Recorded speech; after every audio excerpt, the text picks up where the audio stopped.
Hola, ¿qué tal? Con el gusto de saludarlos. El día de hoy traigo para ustedes un tema selecto en materia de COVID-19.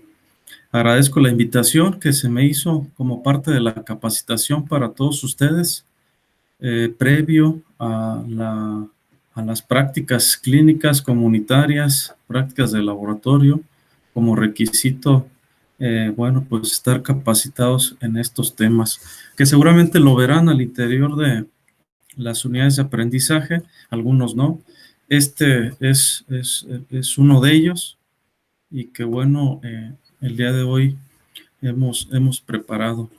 Eh, Comentar que la pandemia nos ha obligado a estudiarla, a conocerla, a capacitarnos sobre, sobre esos temas, lo que significa que ustedes como estudiantes tengan las herramientas y las competencias sobre este tema.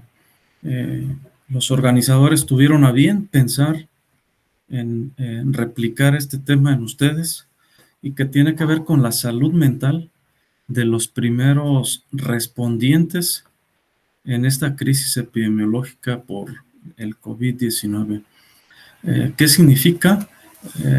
Esta imagen prácticamente nos da a entender el título del tema.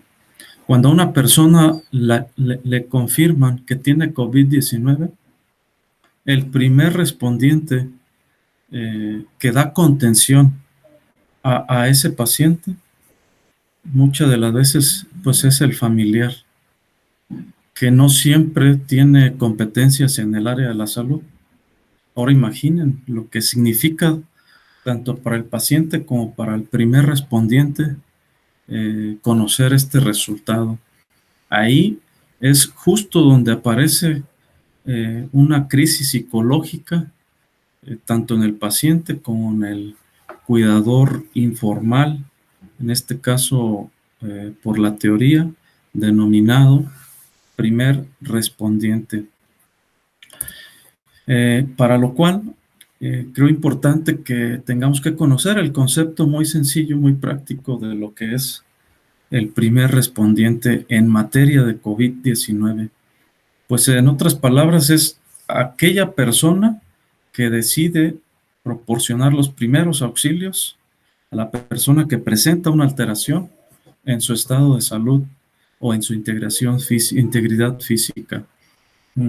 Este concepto es general, por supuesto, aplicado en primeros auxilios, cualquier accidente, pero que en materia de COVID no es otra cosa más que la persona que da ese acompañamiento, ese soporte al paciente que en ese momento le confirman que tiene COVID-19. Eh, Quiero hacer reflexiva la presentación y quiero que se enfoquen en este momento, en esta figura, el primer respondiente, quien da la primera contención al paciente o a su familiar con COVID-19. Un tema, una palabra clave en el tema es salud mental. Algunos autores la definen como la capacidad de estar bien consigo mismo y con los demás.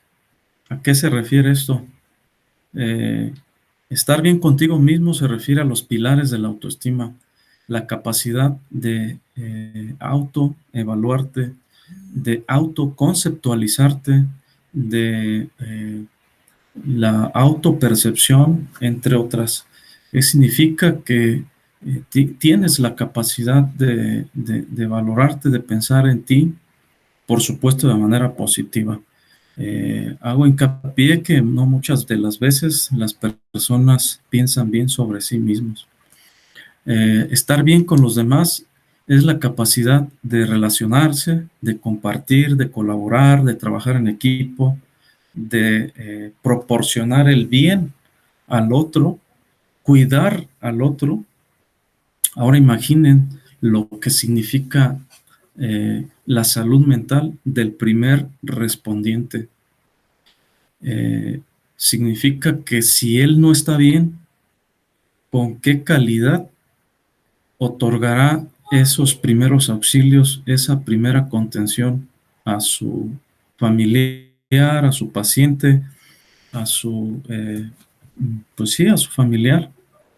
Y tener salud mental también es la capacidad de afrontar los problemas de la vida cotidiana, eh, con capacidad en esa toma de decisiones y de adaptarte a lo que en ese momento esté ocurriendo, lo que significa que tu salud mental debe estar lo suficientemente estable para cuidar al paciente con COVID-19, por lo que vamos a ir revisando en esta presentación. Otro concepto clave, pues, es el paciente COVID o el paciente confirmado con la enfermedad de COVID-19. Sencillo, es la persona que resulta positiva ante la enfermedad de COVID, confirmada por resultados de laboratorio y clínicamente con la presencia de dos o más signos y síntomas. Así que estas tres variables combinadas o correlacionadas nos dan el tema de la salud mental de los primeros respondientes ante la crisis sanitaria o la crisis de la pandemia por COVID-19. Esta diapositiva me encanta porque el primer respondiente no siempre su salud mental está equilibrada o está mm, sana como lo marca la OMS, porque el primer respondiente tiene un conjunto de problemas y necesidades que por sí solo o la naturaleza como ser social tiene que atenderlas. Y ahí pongo algunas de ellas. La familia, si tiene hijos, claro, de acuerdo al estado civil en el que se encuentre, tiene una casa, tiene mascotas, tiene un trabajo, puede tener un segundo trabajo, debe descansar, debe procurar sus necesidades personales, sus necesidades fisiológicas, etcétera. Eh, y que a veces su economía tampoco es lo mejor. Ahora imaginen entonces un primer respondiente con multifactores que debe atender. Agréguenle que en ese momento debe brindar los primeros cuidados a un paciente con COVID-19. Y peor aún, si no tiene las competencias como profesional del área de la salud. Así que este conjunto de factores también influyen en la salud mental de ese primer respondiente. Y como tal, este primer respondiente frente al enfermo de COVID-19, pues imagínenlo, ¿no? Con lo anterior mencionado, él procesa pensamientos, sentimientos y emociones que, por supuesto, cargados de sus creencias, de sus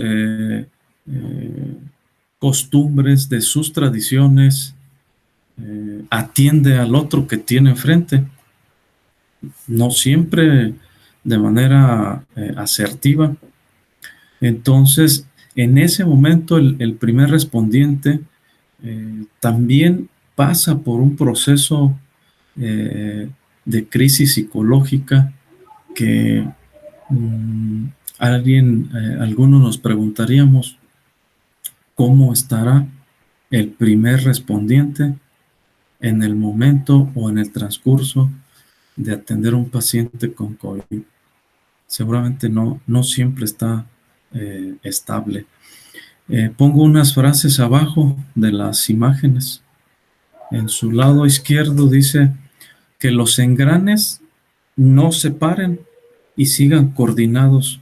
Esa es como la parte ideal, que él siga funcionando, ya lo decíamos, en el trabajo, en el otro trabajo, con los hijos, con sus necesidades, de tal forma que su sistema también se mantenga equilibrado.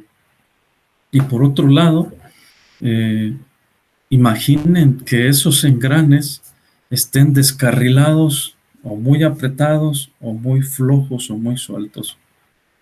Pensemos entonces que eso le está pasando al enfermo de COVID. Eh, Ambas cosas combinadas, sincronizarlas y sintonizarlas para que estos engranes en pareja, en familia, funcionen, no siempre es de lo mejor. Es justo aquí donde ocurre la crisis psicológica entre el primer respondiente y el enfermo COVID. Lo que significa que naturalmente pensaremos que el primer respondiente debe empatizar, debe entender, debe cuidar al enfermo de COVID. Pero, ¿y entonces cómo estará la salud mental del primer respondiente? Esa es la pregunta. Y para ello he definido algunos patrones disfuncionales que presenta este primer respondiente. Eh, Primero, su descuido personal. Es probable que esta persona, empiece a tener un descuido de su aseo y de su aspecto personal. Punto número 2. Es probable que ese peso o ese índice de masa corporal esté aumentando o esté disminuyendo. Todo dependerá de la calidad y de la cantidad de su alimentación o del propio apetito. Número 3. Como ya está sometido en una crisis psicológica, de estrés psicológico y de estrés físico, de estar cuidando a un enfermo COVID, ya sea en casa bueno, sí en casa, porque es el primer escenario donde lo ponemos a prueba a ese primer respondiente. Si fuéramos analíticos y muy buenos observadores, su expresión facial va a denotar, por supuesto, una facies tensas de tristeza, de enojo, entre otras cuestiones emocionales que ahorita también las menciono. Número 4, sus relaciones sociales seguramente se interrumpieron tanto con amigos como con el resto de familiares, lo que significa que ahora se tiene que enfocar en el cuidado del paciente COVID. Esta interrupción de las relaciones empieza a repercutir más adelante. Por supuesto, el sistema, su salud mental debe estar preparada para soportar el periodo mínimo, máximo, en el que estas interrupciones sociales están disminuidas o están nulas de manera presencial, aunque lo podemos hacer por teléfono, no es lo mismo. Número 5, la reactividad emocional. No es otra cosa más que llega un momento en el que el primer respondiente reacciona, no siempre de la mejor manera, aquí lo enfocamos a lo disfuncional, con la habilidad, puede tener momentos de tristeza, de llanto, de enojo, irritable, puede empezar a sentir culpa si participó en el contagio, si siente que no está cubriendo todas las necesidades de esa familia, de ese hogar, de su rol como integrante de esa pareja o de esa familia, y puede haber hasta impotencia psicológica de su función como tal. Número 6, el sueño, lo que significa que este primer respondiente debería de estar durmiendo bien, descansar, pues empieza a tener una calidad y una cantidad de descanso disminuida. Esto, por supuesto, en el fin de esta cadena, lo pone en el riesgo de enfermarse, tanto física como mentalmente. En este momento nos estamos enfocando a lo mental. Por supuesto, hay que poner mucha atención.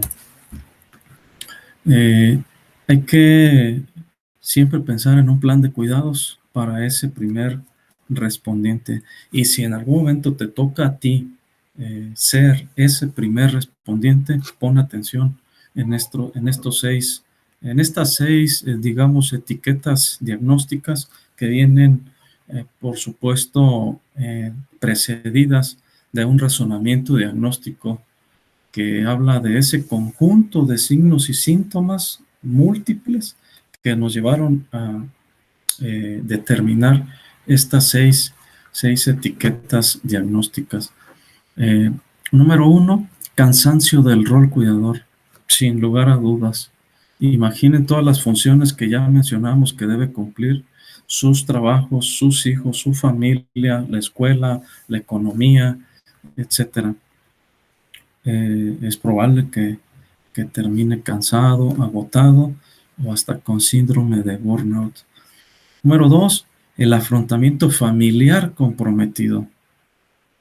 O atiendo al paciente COVID, o atiendo a los hijos, o atiendo a los amigos, o atiendo a los familiares secundarios.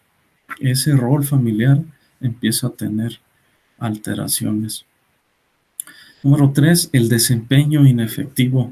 Ya no tiene esa capacidad de resolver pues todas las funciones que su rol le implica. Número cuatro, el afrontamiento inefectivo. Esa capacidad de atender en el momento correcto, de la forma correcta, los problemas que se vayan suscitando, pues no siempre será de la mejor manera. Empieza a presentar ansiedad, esos episodios, esos trastornos de ansiedad asociados con la angustia, la evolución de la salud de su familiar o de su paciente, por supuesto lo somete a procesos de ansiedad. Y número 6, el deterioro de la interacción social, ya lo decíamos, pues se ve interrumpida las relaciones interpersonales, ya sea con amigos o familiares, y a lo mejor en el trabajo hasta se disminuye. Entonces, estas serie de etiquetas diagnósticas también nos llevan a plantear unas intervenciones, muy en lo general, que deben fortalecer la salud mental del primer respondiente. Y bueno, empezamos con recomendaciones básicas, bien sabidas por todos ustedes. Mantener los hábitos alimenticios, por supuesto, equilibrados. Mantener la activación física, el ejercicio, eso mejorará la oxigenación cerebral, el recambio de electrolitos, etcétera. La cuestión del recreo y la cultura, habría que valorar en qué momento y dónde se puede recrear, y esta parte cultural es un reto. Número 4, las relaciones interpersonales, hay que procurarlas, WhatsApp, teléfono. Las medidas de sana distancia, si las aplicamos de manera correcta junto con el cubrebocas, pudiéramos tener mejores relaciones personales, y que esta necesidad pudiéramos satisfacerla. Es recomendable o hasta obligatorio evitar el consumo del tabaco y el alcohol. Genera más problema que beneficio. Y por último, dormir como mínimo las 8 horas, que también ya lo decíamos. Esta diapositiva, espero no confundirlos, intentaré decir lo siguiente. Va enfocado, sí, para el primer respondiente, para mejorar su capacidad de afrontar a ese paciente que tiene enfrente, a ese familiar con COVID, y que puede ayudarlo a mejorar tanto la salud mental de él como la del propio paciente. Y hay 3 temas fundamentales en salud mental y psiquiatría. Uno de ellos es las técnicas de comunicación. Número 2, el ambiente terapéutico. Y número 3, la relación terapéutica. Me voy a enfocar en este caso, a las técnicas de comunicación terapéuticas. Primero, a veces es fundamental que el primer respondiente guarde silencio ante su, pues en este caso, su familiar o su paciente. Guardar silencio es permitir que la otra persona exprese sentimientos, exprese emociones, eh, nos haga del conocimiento esos pensamientos. Entonces, guardar silencio es muy, muy terapéutico. Por supuesto, hay que ver en qué momentos, cuánto tiempo, porque seguramente si combinamos una de estas técnicas con otra, esto será más enriquecedor. Clarificar como otra técnica significa que a veces el paciente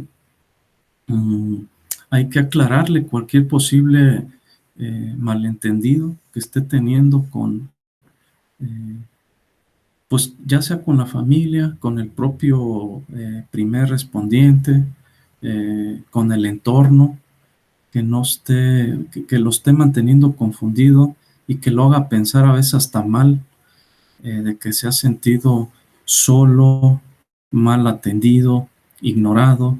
Entonces habría que clarificar las confusiones que pueda tener. Número 3, el señalamiento. El señalamiento trata de confirmar la percepción que en este caso, el miembro, no sé, el primer respondiente tiene de ese paciente, y que muchas de las veces esa comunicación que se está teniendo entre el primer respondiente y el paciente no se entiende. El señalamiento nos ayuda a que podamos entender o hacer una pausa para escuchar de manera activa el mensaje que nos está transmitiendo, en este caso, el paciente. Número 4, el reflejo. En otras palabras, también se le llama las frases de repetición. Estas frases de repeticiones, a veces el paciente trata de explicarnos cómo se siente, cómo está, el miedo, las angustias, y esta técnica permite que repitamos con otras frases o parafrasemos lo que el paciente quiso dar a entender, y que intentamos darle a entender que estamos escuchándolo, que estamos atentos, y que por supuesto continúe compartiéndonos el cómo está o el cómo se siente, o alguna historia, alguna anécdota. La reformulación, cuando a veces no entendemos el contenido de ese mensaje que nos está compartiendo, podemos reformularle alguna pregunta que lo obligue a nuevamente explicarnos, con la intención de que para nosotros quede claro, y para él nuevamente entienda que le estamos poniendo atención. La concentración de la atención, esto va acompañado de la comunicación no verbal, esa mirada intermitente, esa escucha activa, estar concentrado a lo que nos platica, es muy reconfortante para el paciente. La siguiente, la facilitación. A veces el paciente no encuentra las frases o las palabras claves con las que quiere pues expresarnos un tema. Apoyemos solo con la palabra que no encuentra, y guardamos silencio. No tratar de nosotros explicar lo que él quiera entender, sino solo la palabra clave que está encontrando, que está buscando para hilar el mensaje, y guardamos silencio nuevamente. La siguiente, pues dar información. Si tú estás empoderado de datos, de información, de alguna historia, de algún mensaje que puedas compartir, justo es el momento para que lo compartas. El siguiente, explorar alternativas. Para el paciente COVID siempre es muy reconfortante que el primer respondiente esté proponiendo alternativas de tratamiento, de distracción, de recreo, a pesar de la cuarentena o del aislamiento prolongado, el aislamiento riguroso que está teniendo el paciente. Esas alternativas disminuirán el estrés psicológico que está pasando ese paciente. El siguiente, la disponibilidad. Es, por demás decirlo, pero es estar en todo momento con calidad y con cantidad con el paciente, ante sus necesidades, ante sus llamados. Por supuesto, si nos podemos anticipar, hay que hacerlo, siempre observando sus necesidades, tratando de que el paciente esté cómodo. Y por último, refuerzo de la realidad. Hay que hacerlo con mucho cuidado. El paciente COVID lee mucho, eh, a veces no de las mejores fuentes, y está tan angustiado, con miedo, que lo han invadido algunas noticias falsas, y contradecirlo con información real y fidedigna no siempre lo recibe de la mejor manera. Por eso digo que hay que tener cuidado con este refuerzo de la realidad, porque el paciente siente que le llevas la contraria, que no estás con él, que no le crees lo que él siente, lo que está pasando. Hay que tener mucho cuidado, pero sí de repente hacerle saber que lo ves mejor, que su oxigenación, que el aporte de oxígeno ya lo disminuyó, que no tiene fiebre, que la saturación de oxígeno ya mejoró, porque la somatización así la somatización en el paciente con COVID en una fase plenamente aguda, el paciente sigue sintiendo alteraciones tanto físicas como psicológicas y catastróficas. Confrontarlo con nuestra realidad como primeros respondientes a veces genera confrontación, genera conflicto. Por eso digo que hay que tener mucho cuidado. Eh, pero sí sirve centrarlo en la realidad, es irlo sacando de ese hoyo en el que él se siente, de que se iba a morir, se estaba complicando, no mejora. Hay que irle diciendo lo contrario, lógicamente, si es visible ese cambio en su salud. Y por último, decirles que la salud mental del primer respondiente es fundamental para que el paciente COVID salga lo más pronto posible, mantenga equilibrada todo su rol y todo su funcionamiento familiar íntegro, y que surjan los menos conflictos posibles. Algo muy importante que quiero compartirles: si el paciente COVID,